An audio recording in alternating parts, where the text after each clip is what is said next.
Salam, xoş gördük.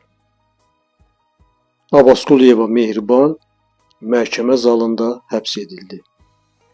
Respublika Perinatal Mərkəzində 7 körpənin vəfat etdiyi yanğınla bağlı ittiham olunan direktor və rəislərinin cinayət işi üzrə növbəti prosesi keçirilir. Bu barədə Lentaz saytı xəbər paylaşıb. Bakı Ağır Cinayətlər Məhkəməsində hakim Leyla Əsgərovanın sədrliyi ilə keçirilən prosesdə təqsirli bilinən Mehriban Abbasquliyeva son söz deyib. O, məhkəmənin ədalətli qərar verəcəyinə inandığını qeyd edib. Elə məhkəmə də ədalətli qərar verib. Daha sonra məhkəmə müşavirəyə gedib.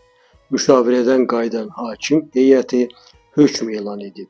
Hökmə əsasən Mehriban Abbasquliyeva 7 il 6 ay müddətinə azadlıqdan məhrum etmə cəzası ilə məhkum edilib. O ilə məhkəmə zalında həbs edilib. Məhkəmənin hökmü ilə Elnur Əhmədli 5 il 2 ay, Amil Mustafayev isə 5 il 8 ay müddətinə azadlıqdan məhrum ediliblər.